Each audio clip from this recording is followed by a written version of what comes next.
Way past strange. Isobel Gowdie, the sexy, evil, red-headed witch. Most stories about true-life witches seem pretty bogus. There is one alleged witch, however, who stands out above all others. When it comes to Isobel Gowdie of Scotland, there may be more than meets the eye. The first unusual thing you'll notice about this witch is her appearance. She was claimed to be a hot, young, red-headed housewife. This is how she's portrayed in almost every painting or illustration made of her. Why is this significant? Well, this was 300 plus years before the TV show Bewitched. Across the board, witches, especially evil ones, were demonized and made to look as ugly as possible in art. Isobel was apparently more endearing to people than most witches, but also quite sinister. The second thing you'll notice about Isobel Gowdie, when it comes to being accused of witchcraft, is the fact that she admitted to it all so freely. Was this woman for real? Did she, in any part, speak the truth? Or was she mentally deranged? Neither answer can simply put her legend to rest, because when it comes to Isobel Gowdie, some things just don't add up. Before Isobel. Isobel Gowdie lived during the time of the Scottish witch trials. These were particularly brutal witch trials that were among Europe's longest and most deadly. It ran from the 16th to 18th centuries. Thousands of women died, and even more were accused.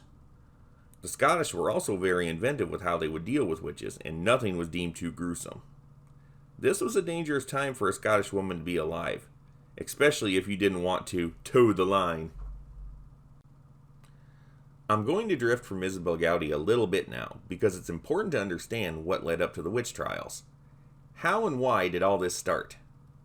You can blame it on a thing called the Scottish Reformation. Simply stated, it was the process by which Scotland broke ties with the papacy and the Catholic Church, becoming a mostly Protestant country, specifically Calvinist. It had been coming for a long time, but was officially declared in 1560. You'll find that throughout history, most really terrible epic tragedies stem from religion. The Scottish witch trials were no exception.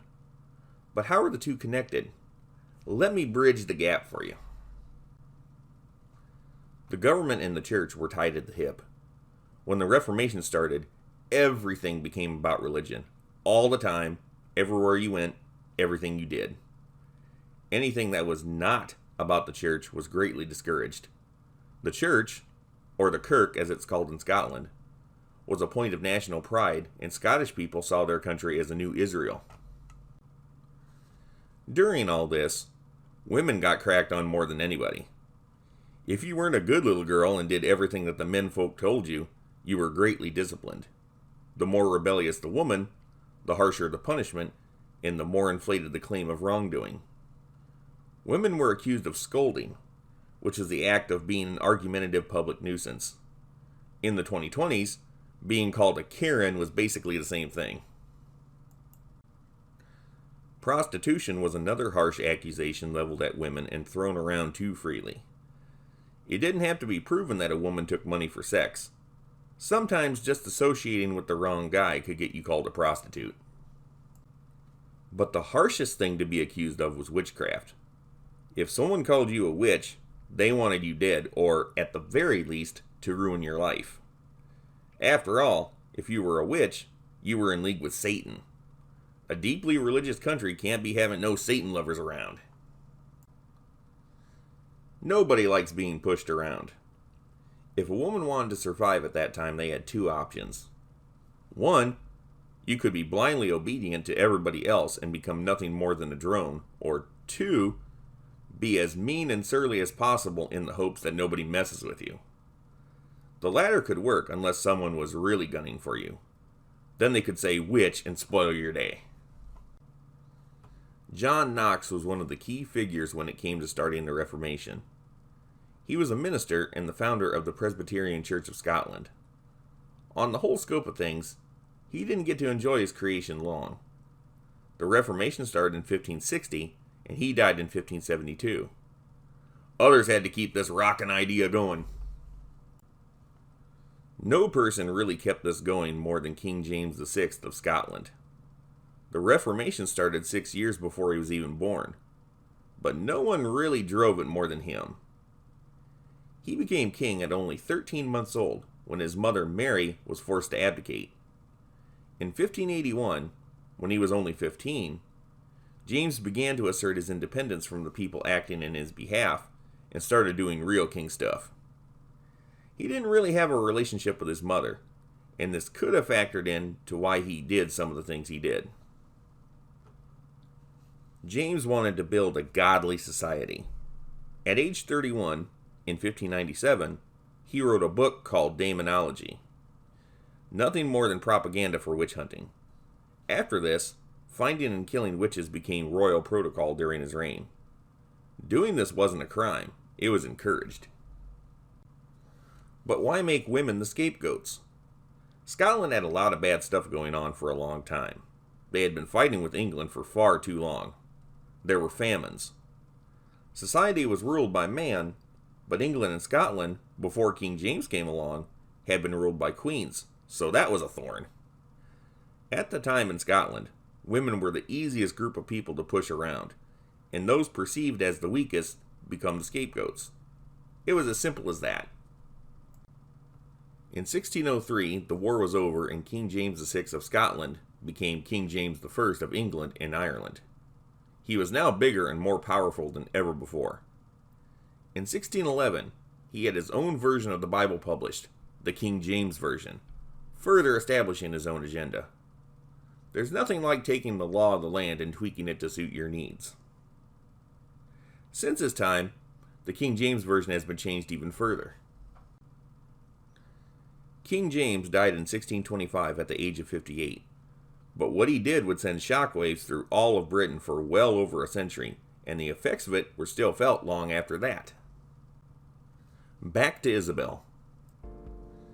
No one knows exactly when Isobel Gowdie was born.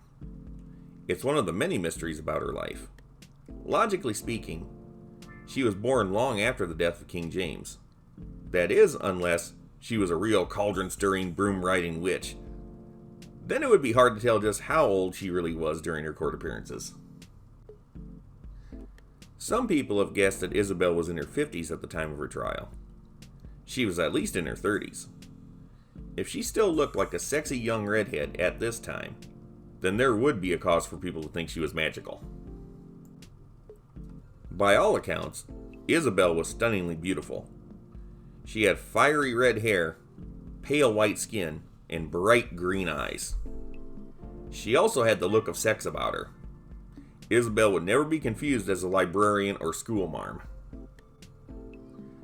There are so many things about Isobel Gowdie that are just plain weird.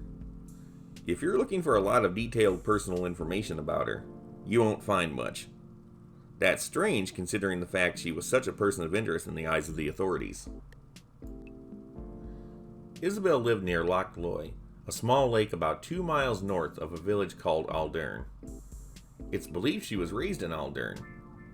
She was married to a man named John Gilbert who was a cotter. This was the Scottish term for a peasant farmer. He had no involvement in her witchcraft case. This is most curious. How did he escape it, and what became of him? Back then, married women retained their maiden names. That's why she is Isobel Gowdie, and not Isobel Gilbert. There are no records of Isobel having any children. It would be surprising if she didn't, considering how sexually active she claimed to be, and, after all, she was married. Isobel and her husband were of a low social status. She was supposed to be illiterate and completely unable to read or write in any form. This is strange by itself when it comes to Isobel. She was certainly smart and quite eloquent when she spoke. She also had quite a base of knowledge on things like spells and chants that would have been extremely difficult to learn without the ability to read. Was Isobel pretending to be illiterate?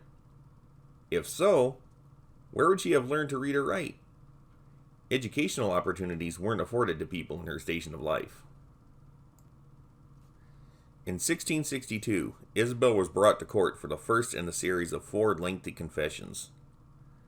This lasted over a period of 6 weeks from April to May. For being an illiterate nobody, she dazzled everyone with her flair for storytelling. Was she making this up, or was there truth to what she was saying? The main thing to remember is that her story was always the same, and she never contradicted herself. If she was lying or insane, she would have made a slip. But from confession to confession, her words never altered. This is an impressive accomplishment because Isobel had a lot to say. Why Isobel confessed is a bigger question. In her time, it was extremely common to torture confessions out of accused witches. Isobel gave her confessions most freely and with enthusiasm. Even if the authorities had tortured Isobel and lied about not doing it in their records, the fact remains that Isobel liked talking about her witchy business and did so knowing that she was probably going to be killed. That, or she had something else in mind. Isobel's confessions were mind-blowing to say the least. There was a lot of stuff she admitted to that people expected to hear, even in 1662. The killing of people, curses, shape-shifting, flying through the air. All of that was pretty common in folklore. Isobel, however, had much to say about her sexual activities as witch and was very detailed and explicit. This is where she gained her reputation as a lusty, fiery nymphomaniac, and no doubt why she is always portrayed as a sexy witch and not an old hag. Confession number 1. It was April 13th, 1662 in Aldern. As it would be for all of her confessions, she was interrogated by ministers and landlords, i.e., religious nuts and people she owed money to. She made fun of the men as they asked her questions. Isobel knew she had nothing to lose and was most likely going to die terribly, so she had fun with it. She also answered using what is called iambic pentameter rhyming chants. William Shakespeare most famously used this type of poetry in his plays. Pretty impressive for an illiterate woman. How was she even able to do this in a trial setting under such pressure?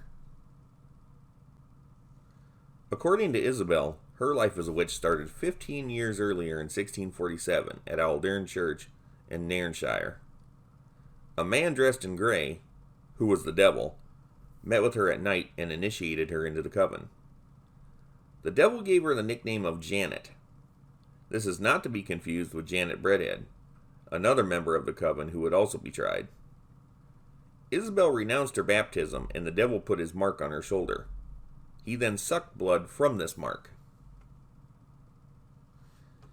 Isobel named several others who were in this coven. Some were men. They met in a lot of different places, including Nairn and Inshock. Isobel said she had sex with the devil and gave a physical description of him. In his true form, the devil was cold to the touch, large in size, black in color, hairy, and very rough in the way he talked and acted. The devil was no gentleman. He had forked and cloven feet that he covered with shoes or boots. Isobel was always very direct in the things she said. She made it very clear that the power she and the other coven members had came directly from the devil. They referred to the devil as our Lord. Isobel was married. How come John didn't know anything about this? She explained that brooms were laid beside her husband in his bed so he would not notice she was absent. Huh? This is pretty lame. That's more unbelievable than the witch stuff she was talking about. Just the same, it was clear that she was protecting John and didn't want him to be involved at all. Isobel must have cared for him. She also said the devil visited her quite frequently at her house, taking the form of a crow or a deer, among other things. She gave a lot of information about covens and where they partied. They got together at a lot of different places. There were wild orgies. Isobel talked a lot about magical travel. This is all pretty wild and hardly believable. If there was any truth to the things she was saying, it's hard to believe that all of it was true. Isobel claimed that the coven used a plow pulled by frogs instead of horses or oxen, to go through the fields and ruin crops. They also flew through the air on magical horses. Isobel confessed to breaking into the homes of wealthy landowners, eating and drinking everything that was available. The coven urinated in the ale barrels. The rich people of Scotland really made the poor people live in squalor, so this was payback. Isobel and the coven were entertained by the Queen of the Fairies, known as the Queen of Elfame, and her king. She even gave the location of the Fairy Queen's home as Downey Hill, a mound near Nairn. It's important to state that, at this time, most fairies in folklore were depicted as evil. The idea that fairies are cute and helpful is something that developed in popular fiction in more recent centuries. The Queen of Elfame is a name that popped up at least 4 centuries before Isobel's time, and long after her confessions. Scholars and skeptics make a point of noting how colorful of a storyteller Isobel Gowdie was, but she brought up some rather specific things that line up with things said by other people she never knew or met. If Isobel was the Queen of BS, where was she getting it from? The Queen of Elfame's home was filled with water bowls that frightened Isobel. What's a water bowl, and why was it scary? A water bowl is a mythological creature in Scotland. Odd enough, people still believed in these beasts until at least the end of the 19th century. They were huge, black, bull-like beasts that could be evil and vicious. In some cases, they could be friendly and helpful. Water bowls could shapeshift into human form, and they could live in water or on land. These creatures could mate with ordinary cows, leading to sickly calves and the death of the cows after giving birth. In other words, water bowls' main purpose was to destroy herds. If an offspring survived, it was believed that it had to be killed right away to keep it from carrying on the misdeeds of its father. One way it could not be killed was by drowning, as these monsters came from the water to begin with. It's all pretty crazy, but Scottish people believed in water bowls pretty much since civilization began, and for hundreds and hundreds of years after Isobel. When something is that persistent, it does make you wonder if there is anything to it. Isobel's landlord was the Laird of Park. She made clay effigies of his male children to cause them suffering or death. It's believed that the cruel landlord may have sexually harassed and assaulted Isobel. This may have been one of the things that pushed her into witchcraft and certainly made her vengeful. The coven plotted to blight a farmer's field. How did they do this? They dug up a child's body from the cemetery. Afterwards, they took the body apart in pieces and shared it with another coven. They buried pieces of this child's body in the farmer's compost pile, which worked against the fertility of his fields. Isobel claimed to be able to turn herself into various animals, including a jackdaw, which is like a crow or raven, but smaller. She could also turn herself into a hare. The hare is the animal she is most famous for transforming into. A lot of artwork based on Isobel Gowdie will still feature the hare.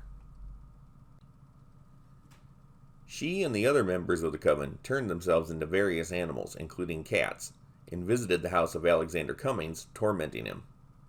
She also stated that while in their animal forms, they could change a person into that animal and force them to follow. It was an unusual form of abduction, to say the least, but offered an explanation to people who went missing. Isobel was quite physically descriptive in her testimonies, and not everything she said made it into the official records. Why? Well, back then, if the notaries felt what she was saying was irrelevant, they just wrote down etc. to cut it short. However, in Isobel's case, it was believed that she simply gave them far more information than they could keep up with. It would be interesting to know what the courts left out and why. She was already talking about some pretty heavy stuff. What was Isobel saying that these people of power did not want the rest of the world to know? Confession number 2. On May 3rd, 1662, a little over 2 weeks after Isobel's first confession, is when the second one took place. Much like today, people want the sequels to be even better. Isobel didn't disappoint. Isobel revealed that there were 13 members in her coven. She also revealed the Queen of the Coven, or Maiden as it was termed, as Jane Martin. People believe that the classic notion of having 13 witches in a coven came directly from Isobel Gowdie. She gave the nicknames of the coven members, and the names of their personal imps, or servant spirits if you will. The imps dressed in various colors. Isobel's personal imp was named Reed Reaver, and he dressed in black. Imps are smaller demons, but more mischievous than seriously threatening. In this confession, she started reciting magical chants. Included in this confession were chants for turning into a cat, horse, and other animals. Over the course of her 4 confessions, a total of 27 good or evil chants were given, more than in any other British witchcraft case. One of the most interesting things to come out of this confession, I think, is the raising of the wind. Isobel claimed that she and the other witches had the power not only to start a great wind, but to stop it as well. They wet rags in water and beat them on stones to start the wind. To stop the wind, they would dry the rags. All of this while saying specific chants. What I think is most interesting about this statement is that Isobel also said that the coven couldn't make rain. In other words, she never said that a witch's power was limitless. That makes what she has been saying a little more believable. Another instance of Isobel saying what witches couldn't do came to shapeshifting. She said that they could not turn themselves into lambs or doves.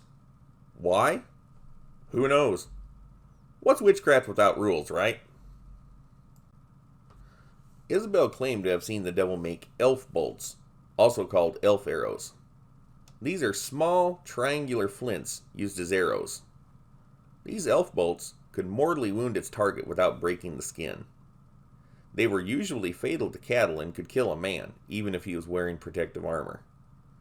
The devil would start making them, but he had what she called elf boys put the finishing touches on them. Each coven member got a certain number of these elf bolts, as prescribed by the devil himself. Bows were not needed to shoot these arrows. You simply flicked them with your thumb. Isobel said that the witches were not always accurate when they shot these elf bolts, but when they made contact, they were fatal. Harry Forbes, the local minister, was a specific target for the coven spells, cast to inflict illness and torment upon him. Forbes was a religious radical with an extreme fear of witchcraft. He was present at all of Isobel's trials, and was most assuredly one of the key players in having her indicted. She was purposely trying to scare him to death, and it was working. Forbes actually had suffered from mysterious illnesses, so what she was saying was relevant to him. Isobel and her husband were poor peasant farmers, but they had experienced an upswing in their finances. She claimed that she would slip a swallow's feather in with whatever she was selling, be it cattle, cloth, horses, whatever. Then she would say a chant. Isobel and her husband would get 3 times the money for these items that they ever did before. It's hard to say whether the courts verified these claims, but if Isobel was, in fact, getting these prices, then there was definitely something weird going on. Isobel also claimed that the witches could heal any sore or broken limb instantly by stroking the sore spot and saying a specific chant. They could also cure fevers. Confession number 3. Nearly 2 weeks later, on May 15th, Isobel was brought to court for a third go-around. It's hard to say how many people in that room believed what she was saying, but she was so entertaining that they wanted to hear more. Today she would be a better writer than anyone in Hollywood. Like the confession before, she gave a recap of events and elaborated upon what she started talking about the previous time. Concerning the elf bolts, she actually revealed the names of those killed and the names of the witches who killed them. Isobel expressed her regret for the deaths she caused. the only time she seemed repentant for being a witch, although this is probably a hollow gesture. She was a smart woman, and it would have been stupid to expect anything but a grisly death after her confessions were done. Sorry wasn't going to get it. She also gave an account of the devil sending her on an errand to Alderan, disguised as a hare. Isobel, in her rabbit form, was chased by a pack of dogs. The Bad Bunny ran from house to house until she got the chance to say the chant to transform herself back into a human.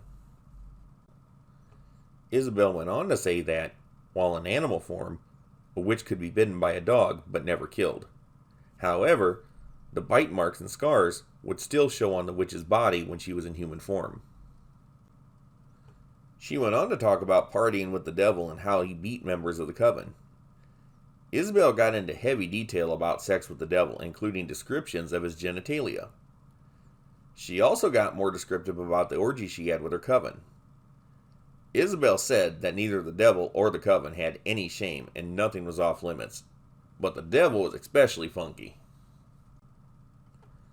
Another thing Isobel added was the chant used while burning the effigies of the Laird of Park's male children, as talked about in her first confession. She also revealed that the goal in doing this was to make the Laird of Park heirless, ending his family's reign of power on the land. It's important to note that the Laird did lose male children. Confession number 4.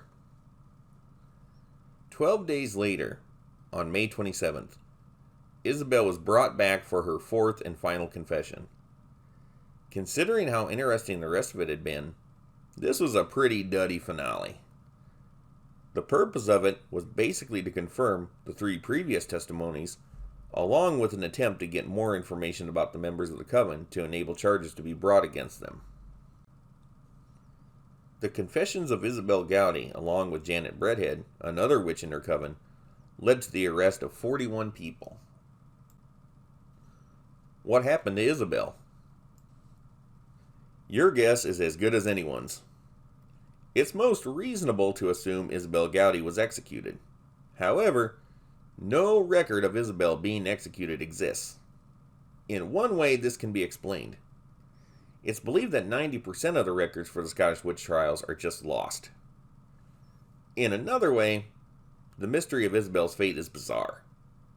She wasn't just another woman on trial for witchcraft. She was a superstar. What Isobel had to say was so bizarre, fantastic, and if you believe there are witches, quite revealing. The court would have made an example of Isobel and planned something special for her. Is it possible that the court let Isobel walk? After all, what she had to say led to a lot of other witches going down. Her confessions were the ultimate plea bargain. Some historians believe that Isobel could have been released for the fact that they found her insane. That's possible, but insanity defenses couldn't get you as far back in the 1600s as they do today. Plus, Isobel didn't really strike anyone as a babbling idiot. She came off as someone who was well versed and quite evil.